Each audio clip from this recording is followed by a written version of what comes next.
میرا نام مہرین ہے، میری عمر 27 سال ہے۔ میں لال پور کے ایک گاؤں میں رہتی ہوں۔ میری عمر بڑھتی جا رہی تھی لیکن میری ابھی تک شادی نہیں ہوئی تھی۔ میں اپنی امی اور 12 سال کے بھائی کے ساتھ اپنے چھوٹے سے گھر میں رہتی تھی۔ میں بہت ہی خوبصورت تھی، میں اپنی عمر سے کم دکھتی تھی۔ اس کی وجہ یہ تھی کہ میں اپنی صحت کا بہت خیال رکھتی تھی اور ہر روز گاؤں کی ایک لمبی سی سڑک پر رات کو ورزش کرتی تھی تاکہ میری شادی جلد ہو جائے اور میں بھی کسی کی پسند میں آ جاؤں۔ میری عمر کی ساری لڑکیوں کی شادی بہت پہلے ہی ہو چکی تھی لیکن میں اپنی پڑھائی مکمل کرنا چاہتی تھی۔ اس کی وجہ سے جو بھی میرا رشتہ لے کر آتا تھا تو میری امی یہی بول دیتی تھی کہ میں ابھی پڑھائی کر رہی ہوں۔ اسی وجہ سے میری عمر کافی بڑھ گئی تھی۔ اب کوئی اچھا رشتہ میرے لیے کسی معجزے سے کم نہیں تھا۔ میں گھر میں فری رہتی تھی۔ کچھ دنوں میں نے کمپیوٹر کا کورس شروع کر لیا تھا تاکہ میرا دھیان یہاں اس کی طرف چلا جائے اور کچھ دن آرام سے گزر جائے۔ اس کورس کو کرنے کا مجھے بہت فائدہ ہوا تھا۔ میرا وقت بھی گزر جاتا تھا لیکن وہ کورس بھی 2 مہینوں کا تھا۔ اس کے بعد میں سوچنے لگی تھی کہ اب کیا کروں۔ میں نے کچھ دنوں کے لیے بچوں کا ٹیوشن پڑھنا شروع کر دیا تھا۔ بچے روز ہی میرے پاس پڑھنے آتے تھے، میں ان کو پڑھانے میں مگن ہو جاتی تھی۔ لیکن کچھ ہی دنوں کے بعد میرا اس چیز سے دل بھر گیا تھا۔ میں روز اپنی سہیلیوں سے ملتی تھی، وہ مولوی کے پاس پڑھنے جاتی تھی لیکن وہ مجھ سے 5 سال چھوٹی تھی۔ وہ میرے سامنے اس مولوی کی بہت تعریف کرتی تھی۔ اس کی تعریف سے میرا اول بھی کرتا تھا کہ میں اسے دیکھوں کیونکہ سننے میں وہ بہت جوان تھا۔ اسی وجہ سے میں نے امی کو کہا کہ میں اپنے چھوٹے بھائی فرحان کو مولوی کے پاس لے کر جاتی ہوں کیونکہ اسے اس عمر میں مولوی سے پڑھنا چاہیے۔ میری امی نے میری بات مان لی تو میں نے اپنے چھوٹے بھائی کو لے کر مولوی کے پاس چلی گئی۔ مولوی سچ میں ویسے ہی تھا جیسے میری سہیلیوں نے مجھے بتایا تھا اور میں واپس آ گئی۔ میں اب روز ہی اپنے چھوٹے بھائی کو دوپہر کو مولوی کے پاس لینے جاتی تھی کیونکہ اس وقت میری امی بزی ہوتی تھی۔ میرا بہت دل کرتا تھا کہ میں بھی اس مولوی سے پڑھ سکوں کیونکہ بہت سی لڑکیاں اس سے پڑھتی تھی پر میری عمر اس سے زیادہ تھی۔ اسی وجہ سے مجھے لگتا تھا کہ وہ مجھے نہیں پڑھ پائے گا۔ ایک مرتبہ میں اپنی کزن کے گھر گئی ہوئی تھی جب میری امی میری جگہ میرے بھائی کو مولوی کی طرف سے لینے چلی گئی، لیکن وہ جیسے ہی میرے بھائی کو لے کر گھر آئی تو انہوں نے مجھے بتایا کہ کل سے میں بھی اپنے چھوٹے بھائی کے ساتھ مولوی کے پاس جاؤں گی۔ تو ناظرین، یہاں پر ہم سے اس لکھائی میں تھوڑا مسٹیک ہو گیا ہے تو ہم معذرت کرتے ہیں اس چیز کی اور ہم چلتے ہیں نیکسٹ پیج میں۔ تو اس سے پہلے اگر آپ نے اس چینل کو سبسکرائب نہیں کیا تو چینل کو سبسکرائب کر دے اور ویڈیو کو ضرور ایک لائک کر دے۔ مجھے حیرانی ہوئی تھی پر میں بہت خوش ہو گئی تھی کیونکہ میری دلی مراد جو پوری ہو گئی تھی۔ اب میں بھی اپنے بھائی کے ساتھ روز مولوی کے پاس جاتی تھی۔ میرا روز کا معمول بن چکا تھا لیکن مجھے کچھ دنوں سے عجیب لگنا شروع ہو گیا تھا کیونکہ وہ مولوی بچوں کے ساتھ بہت مذاق کرتا تھا جو بچوں کو تو بالکل سمجھ نہیں آتا تھا لیکن میں وہ مذاق سمجھ لیتی تھی۔ پھر بھی میں چپ ہی رہتی تھی۔ میں جلدی سے اپنا سبق سنا دیتی تھی اور پھر اپنی چھوٹے بھائی کا انتظار کرتی تھی۔ دن ایسے ہی گزرنے لگے تھے۔ ایک دن مولوی نے میرے امی سے کہا کہ وہ ہمیں شام کو 8 بجے بھیجا کرے کیونکہ دن کے وقت وہ مصروف ہوتا ہے۔ پہلے تو میری امی نے مجھے بھیجنا چھوڑ دیا تھا کیونکہ رات کے وقت میرا گھر سے باہر نکلنا بند تھا، پر مجھے کچھ دنوں کے بعد مولوی نے امی کو کہا کہ انہیں گھبرانے کی کوئی ضرورت نہیں اور وہ مجھے بھی 8 بجے بھیج سکتی ہے۔ امی نے اس کی بات کا یقین کر لیا اور وہ اب مجھے بھی 8 بجے فرحان کے ساتھ بھیجنے لگی تھی۔ ہم دونوں 8 بجے آتے تھے اور 9 بجے تک واپس آتے تھے۔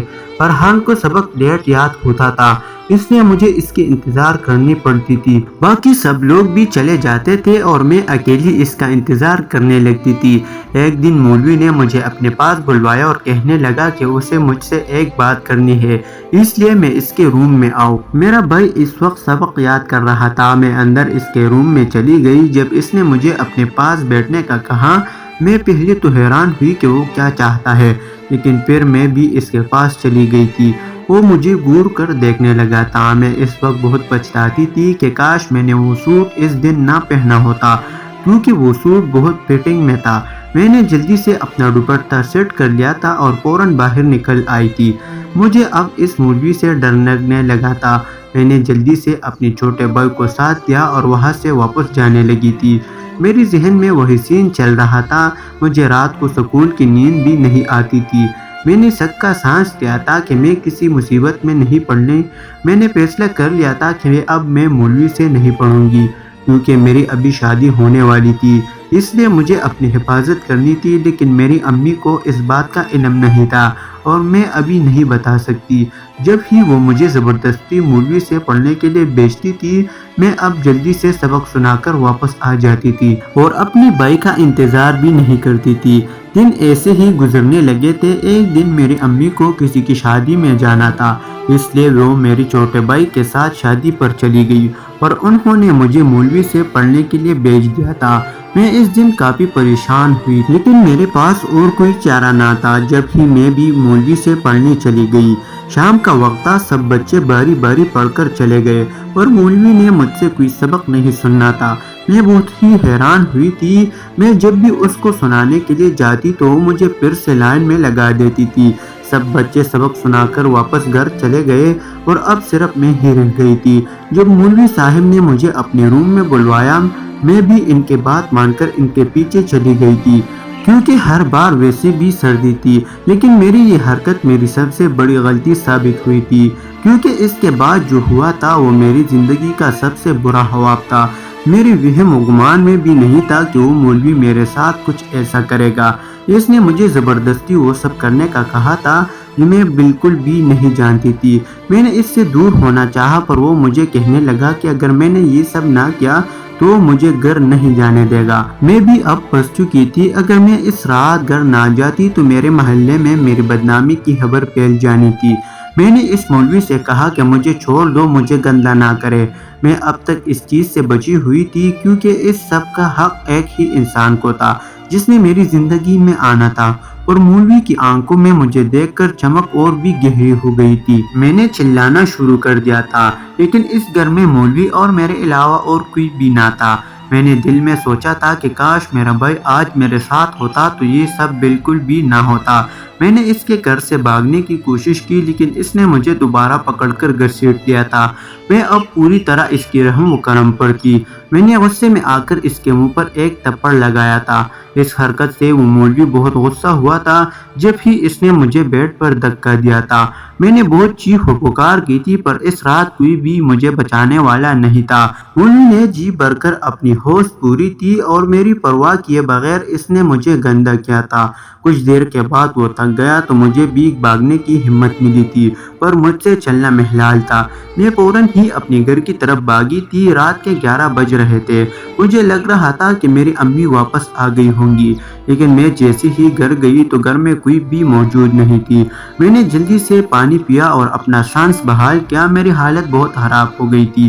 میرے کپڑے بھی جگہ جگہ سے اس حرکت کا ثبوت پیش کر رہے تھے۔ میں نے فوراً ہی اپنے کپڑوں کو تبدیل کیا تھا۔ میرا دل کر رہا تھا کہ میں اس وقت کپڑوں کو جلا دوں۔ اب چھت پر آ گئی تھی۔ اس کپڑوں کو میں نے جلا دیا تھا اور اپنی اندر کے غصے کی آگ کو اس حرکت سے ختم کیا تھا۔ کچھ دیر بعد میں نے کھلی ہوا میں سانس لیا تھا۔ جب مجھے ایسا لگا جیسے گھر میں کوئی آیا ہو، میں فوراً نیچے آ گئی۔ امی واپس آ گئی تھی۔ اب وہ مجھے دیکھ کر حیران تھی کہ میں اتنی سردی میں کیوں نہائی ہوں۔ میں ان کے گلے لگ کر پھوٹ پھوٹ کر رونے لگ گئی تھی اور ان سے کہنے لگی تھی کہ آج کے بعد میں اس مولوی کے پاس بالکل نہیں جاؤں گی۔ پر امی مجھ سے پوچھتی رہی کہ میں نے انہیں نہ جانے کی وجہ کیا بتاؤں، لیکن میں انہیں کچھ نہ بتا سکی۔ میرے پاس وہ الفاظ نہیں تھے۔ اب میں گھر پر ہی رہنے لگی تھی۔